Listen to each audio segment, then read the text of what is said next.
what's going on. So I'll just bring up, these are all fictitious people. None of these people are real.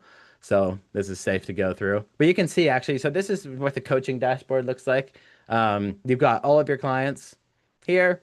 You've got whether or not you gave them access. So what this means is like, are you going to allow your clients to see their blood work results, see their dashboard, see that? Some people like to give their clients access to the dashboard so that it reduces Q&A. The client's able to go through the dashboard and get all the answers to things themselves. But then other people, they don't. They want to white label the whole process and they want to be the ones in charge of the protocol design. And honestly, both options are great. Both options are great. But you get all of your people here. You get whether or not they have access. You get their total vitality score. You get what are their primary constraints. So like metabolic function, key markers. This guy, sleep disruption signal, cognitive support. It's all traffic. Be able to see exactly where everyone's at, so it's nice and easy. What their performance goal was, what plan they're on, and where they're at in their whole status. So this is basically your assistant in a platform. It's like your administrative assistant handling everything right here. This is also just where you would order more blood work or add a new client. Very, very simple. We've got guys go to the if you ever want any tutorials or anything, we have the Vitality Coaches Collective, which is a circle group where I'm in there answering questions. Marilyn's in there answering questions. There's tons of to-dos and tutorials, and I do monthly calls. I do monthly Q&As. I do monthly presentations on blood work interpretation. That's where I do get a little bit more nitty-gritty into the science, but make sure you check out the Coaches Collective if you haven't already. It's crazy amount of value in there. But this is where we're at in terms of the client. Okay. So if you just don't want any to do anything, my goal with this is actually to make it as easy as possible. This is like your home base right here. You've got your vitality score, your biological age, that goal of the client, their performance constraints, and what key markers flagged. Like you could coach someone just with this. That's it. Now you can go into everything else and get crazy with everything else. And just we also ingest wearables now. Let's see. Yeah. So this guy's got you can ingest somebody's wearable. So connect their wearable data to their blood work results. Do any kind of modeling that you want to there. But you're able to see anybody's wearable, anything. But here you got your performance goal, which our system interprets in correspondence to. But then also you've got their constraints. So you've got this metabolic, this guy, one of his primary performance constraints was the metabolic function. You click on here, what is metabolic function? Fully explained. And then check this out. So this is something I should have mentioned that I'm really proud of. Every single performance constraint, you can click here, has a white paper written by our science team, Dr. Ben House, Dr. Anna Galpin, myself, Dr. Vince Kripke, and Dr. Tommy Wood. So we have a white paper, an internal white, well, I guess external, used to be internal, white paper on every single performance constraint that we have that explains exactly what it is, the markers that are involved for males and females. Sometimes it's the same, sometimes it's different. Experience physiological effects, the physiology deep dive. What does it mean to be in the green zone? What does it mean to be in the yellow zone? And what does it mean to be in the red zone? And then every single reference we went through in the development of that score. Okay, so this is available. Guys, if you know what you're looking at, these white papers are worth thousands of dollars. They're worth a freaking career. And I could have kept these all internal. And I don't think anyone would have blamed me for it. They would have said, that's proprietary, that's crazy. You guys, that is a crazy science team putting this together. You guys have access to it. You have access to nine of them. Actually, they are there for every single performance constraint. So a big part of like scientific integrity, a big part of doing this thing, what I thought is the right way is to put it all out there. Hey, you guys know what research we're using, you know what data we're using, and that is to create maximum confidence that you know that we're doing everything right here, and that your client will also know that you're doing everything right with what you do too, because you can send them freaking white papers on the decisions that you're making. There's so much power and behavior change with that. When you can send a client white papers on things you do, the amount of adherence problems you run into, they disappear a lot because it's like, holy, he made a recommendation. There's 90 references here. Like that's like the adherence problem shrinks a lot when things like that happen. But you can click on your performance constraint. You get the full explanation of everything on it. You get the related biomarkers, where you were, and where you were and where you should have been, relative to the score. What was good, what wasn't, and then the recommendations in order to solve it. And you see, this is where things that are really cool come into play, like exercise snacks. This is just carbohydrates around training. You're able to get way more specific instead of one-to-one biomarkers. And that's where I mean like coaching the person and not just coaching the marker. But you're getting lifestyle, nutrition, and supplement recommendations for metabolic. Same thing with sleep disruption signal, right? And based on the scientific evidence and where someone is at, sometimes you get more than just a traffic light, okay? So this is not a output error, okay? Red, yellow, green, dark green. Because sometimes based on the amount of literature that we have, you're able to actually create more categories where you have known stop points for things. Like for example, low energy availability actually has an orange on the way down. It doesn't just go from yellow to red. We have a yellow, orange, red. And that's because there's scientific reasons for that. There's a where applicable, you want to be as accurate as possible. And sometimes that involves adding an additional color. Okay? But we're on sleep disruption now. You get the potential performance impact. So you're able to connect to the client's symptoms too. These things too, which really help drive behavior change conversations. And of course, your related biomarkers and the recommendations associated to it. So this is like your home base right here. The top constraints, what traffic light they're at, all of the recommendations, all of the biomarkers, all of the white papers, all of this is right here. You're also able to get that wearable data, of course, too, when their next blood draw is, keeping things very simple. I'm not going to dive much into the administrative side here because that's all in the coaches collective.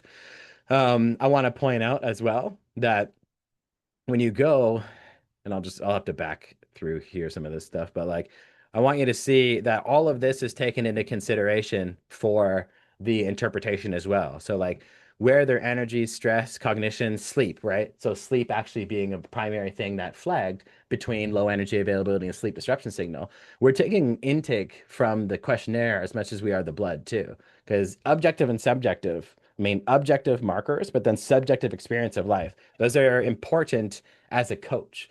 You need to have both of those things taken with respect to interpretation. But all this information, if they're on treatments and therapies like testosterone, like GLP-1s, like blood thinners, this stuff is taken into consideration for the interpretation, what sport they're in, their current training status, their nutrition, what type of diet are on, where they're at with all of that, all of the nutrition habits. Just kind of pointing out here that the lifestyle as well, that's all taken into consideration for the interpretation on top of the two blocks of your functional categories and your performance constraints. Getting into the PAs, you can also, of course, view all constraints and see where everything's at. So just because you're green, it doesn't mean we don't serve you the information. This is just where this particular client was, flagged red for metabolic syndrome and sleep disruption. And those are like brother, sister. They flag together all the time. All the time. That those two always go together. Then you get skeletal resilience and the other things here too. So you can go through all of the information on all of them. We just serve you this because these are your focus areas here, but you can go through any of them at anything you want. For even deeper dives, you can go on here and you can see for those of you on the classic system, this might look a little different because on the new system, they're just blocked. Previously, it was in different functional areas, but then also graded differently. Now we're just going with outer range, normal, and performance based. This is what all of the markers looked like collectively. But then you're getting the functional outputs of your iron status, your cardiometabolic, inflammation, hormone profile, and you're able to go through any of these and see exactly where you're at. For all of them, some of the practitioners, for an easier view, like I know I do this a lot with clients, I'll actually click on the results tab and then go into list view. And then the list view will automatically populate worst to best. But I honestly, I usually just go to name. So then I'll just alphabetical order it. And then I've got my list view. And this is something I can easily walk through with a client, or I can easily print out if I'm looking for a printout to include. This is just something that's super, super easy to work with and to do. Um, our performance constraints are still, of course, all here too. Our key markers. Another new add-on that you may not be familiar with is, again, like I mentioned, we do ingest wearable data now. So if you're looking at someone's total nightly sleep, if you're looking at restorative sleep, if you're looking at sleep efficiency, pe different people have different important markers that they track. One thing I'll just tell you is that total sleep is the most accurate marker for sleep. I wear a wearable every single day, but when you do look at the statistical error bars on wearables' ability to accurately detect REM sleep and deep sleep, they're very, very poor. I wish they weren't, but they are. When you're attaching wearables and the predictable outcomes to PSGs and things like that, wearables just aren't accurate at detecting REM and deep sleep. So, although I wish they did, the primary thing I'm always looking at is just total sleep time because wearables statistically are actually very good at knowing when you fell asleep and when you woke up. They are way better at detecting those two things than actually being able to differentiate REM and deep sleep. So, just from coach to coach, you got total sleep here. Same thing with cardiovascular. It looks like HRV is not being measured here, but resting. Yeah. So we got resting heart rate. You guys get the idea. We're taking all of this in now. We've got a ton of them here. So lots to take in and lots to consider when building your overall protocol. And I'm actually going to do a presentation in the Coaches Collective in the future about how I use wearables with blood work because the wearables are very useful in between blood draws to track certain performance constraints. And it's a good way in which to keep the client very engaged in between each blood draw and focused on the things that are going to really help drive their results in the long run. Lastly, you've got your protocol here. Now, of course, this is a fictitious client. So this protocol might look a little heavy to some, and actually might look a little bit light to others, depending on who you are and who you work with. One, two, three, four, five, six, seven supplements might be a lot to some people, and it might be kind of normal for another person. For me, that's pretty normal in my world. But all of this stuff is completely editable. And just so you know, this is like the automatic protocol that is generated with respect to, okay, if Dan Garner were to work with me right now, how would he put this thing together? The protocol generator is based on hierarchical knowledge of scientific validation, but also my coaching experience to get the best possible results. But anytime I want you to edit this thing because the only difference between blood work and results is adherence.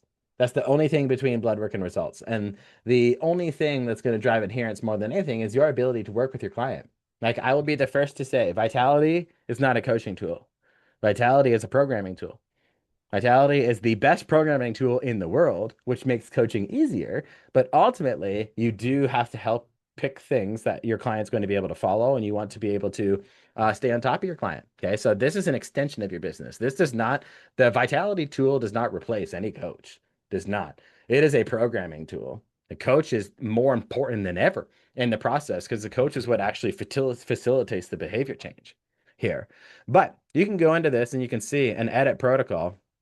You can see, so this person, this particular client, their goal was muscle strength, and like I told you, it will interpret and try to optimize based on your goal. So for muscle strength, we do want these markers optimized, but you can also change your goal. Muscle strength, joint health, cognition, overall performance, speed and power, endurance, muscle size, fat loss. You could, what goal you pick will tailor the interpretation even further for you. But this is the protocol. So I'm going in, I'm selecting my goal to edit this protocol with. This client flagged for metabolic function from a performance constraint, also flagged for sleep disruption signal, and then had a yellow flag for cognitive support and yellow flags for skeletal resilience.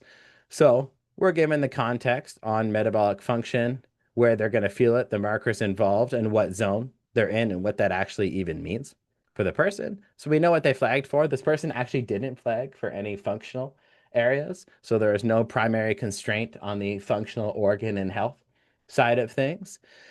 There are key markers, though, These markers, these are ones that you don't want to get left behind, regardless of what flagged. So let's say that you flagged for training stress signal.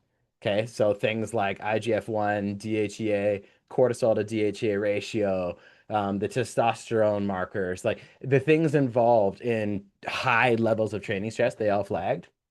Even though that is a top performance constraint, let's say you got deficiency in vitamin D, we don't want to let those things get left behind just because something else had a cluster flag. So key markers will still flag to make sure that things don't get left behind, even if something else on paper had a higher cluster constraint hierarchy.